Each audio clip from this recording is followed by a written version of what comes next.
Hello students, welcome back. Today we are going to start the liquid state. States of matter हम लोग discuss कर रहे हैं. Gaseous state हम लोग डिस्कस कर चुके थे. आज हम लोग स्टार्ट करने जा रहे हैं लिक्विड स्टेट. लास्ट टॉपिक है इस यूनिट का, उसके बाद आपकी यूनिट कंप्लीट हो जाएगी. लिक्विड स्टेट के केस में देखिए हम लोगों को क्या क्या स्टडी करना है, इसमें आपको पहले ही बता दूं. इसके अंदर काफी सारी चीजें आपको पता है कि रिड्यूस हो गई हैं सिलेबस में से.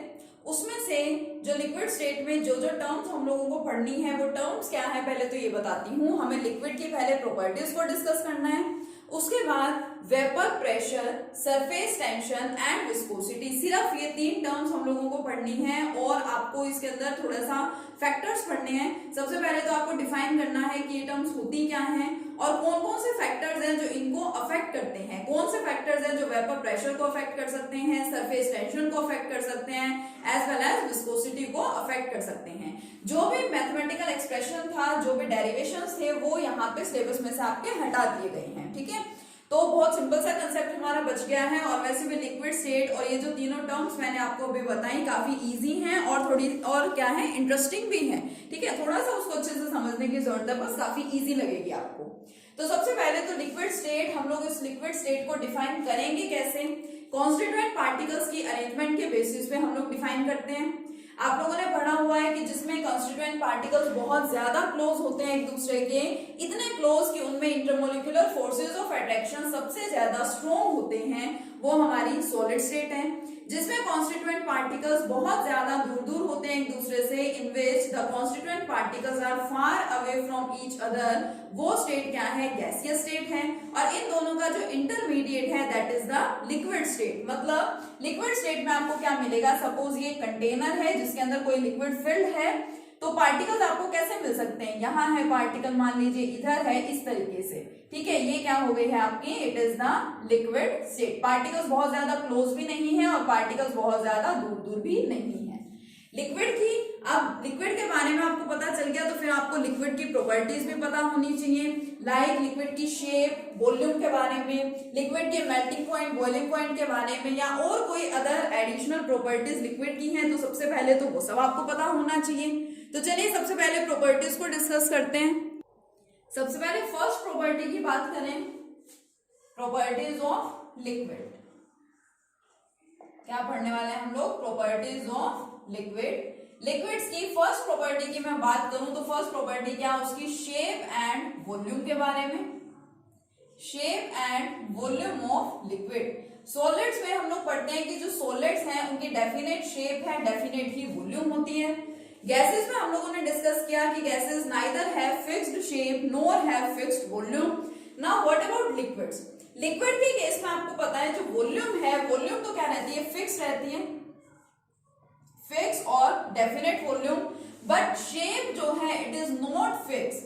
The liquid acquires the shape of the container in which it is filled. Liquid को आप जिस कंटेनर के अंदर फिल करते हैं वो लिक्विड क्या करता है, उसी की शेप को ऑक्यूपाई कर लेता है, उसी की शेप के जैसा हो जाता है. तो हम लोग क्या कह सकते हैं कि लिक्विड्स की जो शेप है वो फिक्स नहीं होती लेकिन उनकी वॉल्यूम फिक्स होती है. सेकेंड, अगर बात करें हम लोग लिक्विड्स की डेंसिटी की, तो क्योंकि हम लोगों ने लास्ट गैसियस स्टेट को डिस्कस किया है, आपको बताया था कि यहाँ 11th क्लास में हम लोगों को gaseous state and liquid state को पढ़ना होता है और 12th क्लास में फर्स्ट यूनिट है सॉलिड स्टेट, उसमें हम लोग सॉलिड स्टेट को डिस्कस करते हैं. तो हमें यहाँ पे गैस और लिक्विड को ही कंपेयर करना है. तो इसके अंदर गैसेस में हम लोगों ने पढ़ा, गैसेस की डेंसिटी हम लोगों ने पढ़ी. जो लिक्विड्स हैं, लिक्विड की डेंसिटी गैसेस से काफी ज्यादा होती है. They have much higher density as compared to gases. Next बात करें अगर कंप्रेसिबिलिटी की, कंप्रेसिबिलिटी. गैसेस जो हैं, गैसेस तो हाईली कंप्रेसिबल होते हैं, उनकी कंप्रेसिबिलिटी बहुत ज्यादा होती है. लिक्विड्स भी कंप्रेसिबल होते हैं but they are much less compressible as compare to the gases. और बात करें अगर डिफ्यूजन की, तो गैसेस का डिफ्यूजन सबसे फास्ट होता है. लिक्विड में भी डिफ्यूजन होता है लेकिन इतना ज्यादा फास्ट नहीं है as compare to the gases. तो इसी तरह से कंपैरिजन करके हमें प्रॉपर्टीज को डिस्कस करना है. ठीक है, तो ये कुछ सिंपल सी प्रॉपर्टीज थी लिक्विड की. उसके बाद अब जो हमें मेन टर्म्स को डिस्कस करना है लिक्विड के बारे में वो क्या क्या है. एक हम लोगों को पढ़ना है सबसे पहले वेपर प्रेशर. ये वेपर प्रेशर होता क्या है.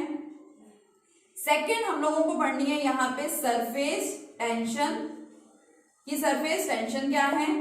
And third one is viscosity. ये तीनों है क्या, पहले इन तीनों टर्म्स को हमें डिफाइन करना है, उसके बाद हम लोगों को डिस्कस करना है the factors affecting vapour pressure, factors affecting surface tension as well as the factors affecting viscosity. तो चलिए इन प्रॉपर्टीज को पढ़ना शुरू करते हैं, इन टर्म्स को डिस्कस करते हैं। सबसे पहले हम लोग स्टडी करेंगे किसको, वेपर प्रेशर को। अब इसके नाम से आपको थोड़ा बहुत कुछ पता चल रहा होगा। वेपर प्रेशर मतलब प्रेशर ऑफ वेपर्स। देखिए हम लोग बात कर रहे हैं लिक्विड की, है ना।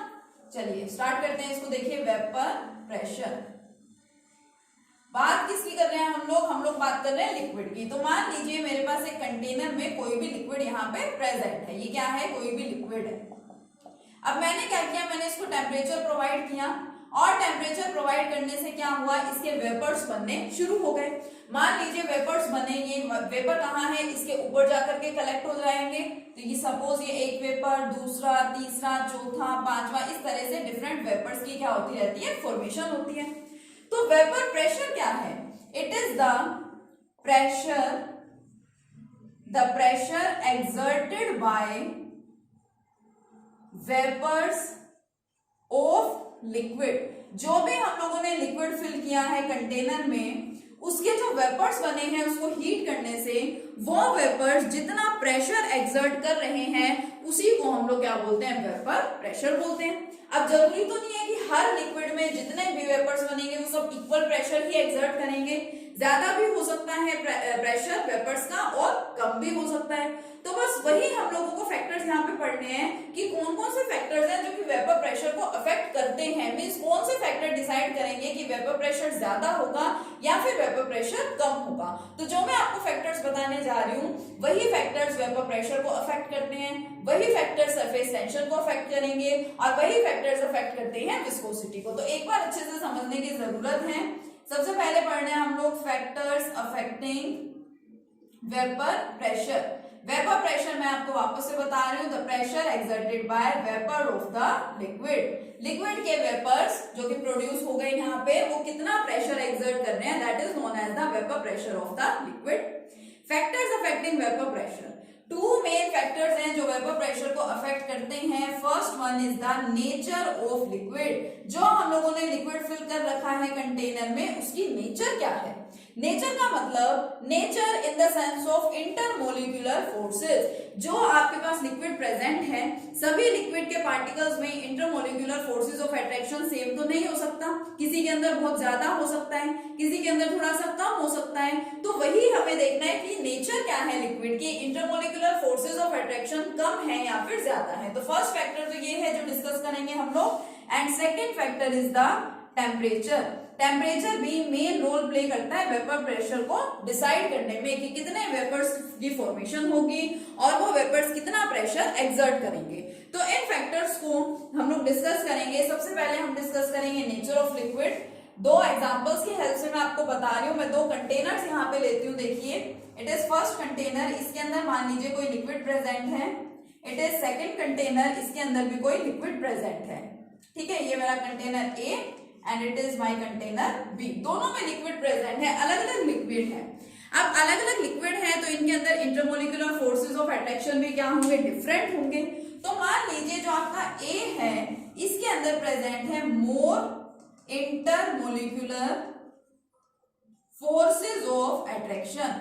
ए के अंदर जो भी आपका लिक्विड प्रेजेंट है उसके अंदर इंटरमोलिक्यूलर फोर्सेस ऑफ अट्रैक्शन बहुत ज्यादा है, और जो बी है इट कंटेन्स लेस, इसमें कम है। It contains less intermolecular forces of attraction. यहाँ पे मोलिक्यूल्स के बीच में जो फोर्स ऑफ अट्रैक्शन है वो थोड़ा सा कम है ए वाले के कंपैरिजन में। देखिए इंटरमोलिक्यूलर फोर्सेस ऑफ अट्रैक्शन ज्यादा होने या स्ट्रॉन्ग होने का मतलब क्या है कि पार्टिकल्स ने एक दूसरे को बहुत टाइटली हेल्ड कर रखा है, पार्टिकल्स एक दूसरे के बहुत क्लोज हैं और पार्टिकल्स एक दूसरे से दूर इजीली नहीं जा सकते। मान लीजिए मेरे पास ये दो पार्टिकल्स हैं, कोई भी लिक्विड है मेरे पास, ये मेरे पास दो पार्टिकल्स हैं कोई भी, इनके अंदर इंटरमोलिक्यूलर फोर्सेस ऑफ अट्रैक्शन बहुत ज्यादा स्ट्रॉन्ग है। बहुत ज्यादा स्ट्रॉन्ग होने का मतलब दोनों एक दूसरे के साथ इस तरह से अटैच हैं और एक दूसरे को ये अलग नहीं होने दे रहे हैं, एक दूसरे के साथ ये बिल्कुल इस तरह से चिपके हुए हैं। It means intermolecular forces of attraction बहुत ज्यादा स्ट्रॉन्ग है। लेस का कि दोनों के बीच में फोर्सेस ऑफ अट्रैक्शन है तो सही, लेकिन सपोज इतने हैं, इतने डिस्टेंस इन्होंने मेंटेन कर रखा है, इतने डिस्टेंस पे ये पार्टिकल्स प्रेजेंट है, तो होगा क्या, जब पार्टिकल्स बहुत ज्यादा क्लोज हैं तो वो पार्टिकल्स एक दूसरे को अपने से दूर नहीं जाने देंगे। दूर नहीं जाने देंगे इसका मतलब आसानी से उनके वेपर्स नहीं बन पाएंगे। फिर भी हम लोग टेम्परेचर प्रोवाइड कर रहे हैं और यहाँ पे वेपर्स की फॉर्मेशन करवाना चाहते हैं। तो मान लीजिए सपोज यहाँ पे क्या हुआ, सपोज यहाँ पे 5 वेपर्स की फॉर्मेशन हो गई। मान लीजिए कितने भी वेपर्स बन गए, लेकिन ये बात तो फिक्स है कि वेपर्स यहाँ पे कम ही बनने वाले हैं। क्यों? क्योंकि इंटरमोलिकुलर फोर्सेज ऑफ अट्रैक्शन बहुत ज्यादा स्ट्रॉन्ग है, पार्टिकल्स एक दूसरे को अपने से दूर यहाँ पे नहीं जाने दे रहे हैं। बी वाले केस में क्या है, इंटरमोलिकुलर फोर्सेज ऑफ अट्रैक्शन कम है। कम होने का मतलब पार्टिकल्स एक दूसरे से थोड़ा दूर दूर हैं, और इस केस में जब आप इसको टेम्परेचर प्रोवाइड करेंगे तो ज्यादा वेपर्स बनने की पॉसिबिलिटी है। तो मान लीजिए इस केस में 20 वेपर्स की फॉर्मेशन हो गई, ठीक है, 20 जस्ट एन एग्जांपल लिया, बट ये बात फिक्स है यहाँ पे भी कि इंटरमोलिकुलर फोर्सेज ऑफ अट्रैक्शन कम है, यानी कि वेपर्स जो है वो थोड़े से ज्यादा बनेंगे एज कंपेयर टू दिस। तो देखिए 5 वेपर्स बन रहे हैं, हर एक वेपर प्रेशर एक्सर्ट कर रहा है और उसी को हम लोग क्या बोलते हैं, वेपर प्रेशर बोलते हैं। अब सिर्फ 5 वेपर्स की फॉर्मेशन हुई है तो वो जितना प्रेशर एक्सर्ट करेंगे वो थोड़ा कम होगा। 20 वेपर्स जो कि बहुत ज्यादा वेपर्स हैं वो क्या करेंगे, वो ज्यादा वेपर प्रेशर एक्सर्ट करेंगे। तो यही बात है कि vapour pressure nature of liquid पे किस तरह डिपेंड करता है। अगर हमारे पास कोई ऐसा लिक्विड प्रेजेंट है जिसमें बहुत ज्यादा, मोर बोल दूं या फिर मैं क्या बोल दूं, strong intermolecular forces of attraction है, अगर बहुत strong intermolecular forces of attraction है तो वेपर प्रेशर क्या होगा, यहाँ पे कम होगा, क्योंकि वेपर्स इजिली प्रोड्यूस नहीं हो पाएंगे। लेकिन अगर हमारे पास कोई ऐसा लिक्विड प्रेजेंट है जिसके अंदर लेस यानी कि weak intermolecular forces of attraction present है, उसके वेपर्स इजीली बन सकते हैं। वेपर्स इजीली बनेंगे यानी कि वेपर प्रेशर उस केस में क्या होगा, ज्यादा होगा। हम लोग देखो इसको इस टाइप से भी बोलते हैं कि फोर्सेज ऑफ अट्रैक्शन ज्यादा है तो वेपर प्रेशर कम है, तो हम लोग ये भी बोलते हैं vapour pressure is inversely proportional to the forces of attraction या इंटरमोलिकुलर फोर्सेज ऑफ अट्रैक्शन। लेकिन इसके साथ हम टेम्परेचर भी पढ़ेंगे और 2 टर्म्स हमें और भी पढ़नी है, सरफेस टेंशन, विस्कोसिटी, उसके भी हमें फैक्टर्स अफेक्टिंग स्टडी करने हैं। तो इनवर्सली प्रोपोर्शनल है, डायरेक्टली प्रोपोर्शनल है, इसमें आप लोग कंफ्यूज हो जाएंगे, तो बेटर है कि आप कंप्लीट रीजन ध्यान रखें, विद रीजन आप इस चीज को समझें, और जब आप इसको कंप्लीटली समझ लेंगे तो लास्ट में रिलेशन आप लोग खुद ही लिख सकते हैं। जैसा कि हमें यहाँ पे दिख रहा है कि अगर वीक इंटरमोलिकुलर फोर्सेज हैं, मतलब कम इंटरमोलिकुलर फोर्सेज ऑफ अट्रैक्शन थे अगर पार्टिकल्स के बीच में, तो ज्यादा वेपर्स बन रहे थे और वेपर प्रेशर भी क्या था, ज्यादा था। तो हम लोग क्या बोल सकते हैं कि vapour pressure is inversely proportional to the intermolecular forces of attraction. अगर intermolecular forces of attraction strong है, ज्यादा है, तो इसका मतलब वेपर प्रेशर कम होगा, और अगर इंटरमोलिकुलर फोर्सेज ऑफ अट्रैक्शन कम है तो कम होगा तो फिर ज्यादा हो जाएगा, ठीक है। मींस इनवर्सली प्रोपोर्शनल है दोनों एक दूसरे के, आप इसको यहाँ पे इजीली देख सकते हैं, ठीक है। नेक्स्ट देखिए टेम्परेचर की बात करते हैं। फर्स्ट हमारा क्या हो गया, वेपर प्रेशर हो गया। वेपर प्रेशर किस पे डिपेंड करता है, नेचर ऑफ लिक्विड पे, ये पॉइंट हम लोग डिस्कस कर चुके हैं। Next one is the temperature. अब सपोज यही आपके पास वही 2 कंटेनर्स हैं, 2 लिक्विड इसके अंदर प्रेजेंट है, और हम क्या कर रहे हैं, टेम्परेचर यहाँ पे प्रोवाइड करेंगे। अब हम टेम्परेचर का फैक्टर पढ़ रहे हैं, इट मींस आप कम टेम्परेचर प्रोवाइड कर रहे हैं या फिर ज्यादा टेम्परेचर प्रोवाइड कर रहे हैं। कितना भी आप टेम्परेचर प्रोवाइड करें, एक बात हम लोग जानते हैं कि पार्टिकल्स अगर एक दूसरे के क्लोज हैं तो आप क्या करते हैं, आप टेम्परेचर प्रोवाइड करते हैं, उसकी वजह से पार्टिकल्स एक दूसरे से दूर दूर होना शुरू हो जाते हैं। तो अगर मान लीजिए ये इस तरह से पार्टिकल्स प्रेजेंट है, सपोज ऐसे हैं पार्टिकल्स, ठीक है, मैंने यहाँ पे शो कर दिया, सपोज ये पार्टिकल्स आपके लिक्विड के पार्टिकल्स हैं, मैंने यहाँ पे टेम्परेचर प्रोवाइड किया तो इन पार्टिकल्स में मूवमेंट होने लगेगी, पार्टिकल्स एक दूसरे से दूर दूर जाने स्टार्ट हो जाएंगे। अब डिपेंड करता है कि मैंने यहाँ पे कितना टेम्परेचर प्रोवाइड किया है। अगर मैं थोड़ा सा टेम्परेचर प्रोवाइड करूंगी तो पार्टिकल्स थोड़े से मूव करेंगे, अगर मैं बहुत ज्यादा टेम्परेचर प्रोवाइड कराऊंगी तो पार्टिकल बहुत ज्यादा मूव करेंगे। तो सिंपल सा मीनिंग यहाँ पे क्या है कि अगर टेम्परेचर होता है कम तो वेपर्स बन तो जाएंगे लेकिन कम बनेंगे, ठीक है, कम जो यहाँ पे पार्टिकल्स हैं वो वेपर्स के अंदर कन्वर्ट हो पाएंगे। और अगर मैं टेम्परेचर बहुत ज्यादा प्रोवाइड कर रही हूँ तो ज्यादा से ज्यादा वेपर्स बनेंगे, जितने ज्यादा वेपर्स बनेंगे वेपर प्रेशर भी उतना ही ज्यादा होगा। तो मैं यहाँ पे बोल सकती हूँ कि vapour pressure is directly proportional to the temperature. Vapour pressure temperature के तो होता है डायरेक्टली प्रोपोर्शनल, लेकिन इंटरमोलिकुलर फोर्सेज ऑफ अट्रैक्शन के होता है inversely proportional. Intermolecular forces of attraction कम है तो वेपर प्रेशर ज्यादा है, इंटरमोलिकुलर फोर्सेज ऑफ अट्रैक्शन ज्यादा है तो वेपर प्रेशर कम होगा। विद एग्जांपल मैंने आपको यहाँ पे एक्सप्लेन कर दिया, ठीक है। तो ये सिंपल सी टर्म थी वेपर प्रेशर की and factors affecting vapour pressure, ठीक है। इसको अच्छे से पढ़ेंगे, नेक्स्ट कंसेप्ट में, नेक्स्ट वीडियो में अपना नेक्स्ट कंसेप्ट डिस्कस करेंगे। Okay, thank you.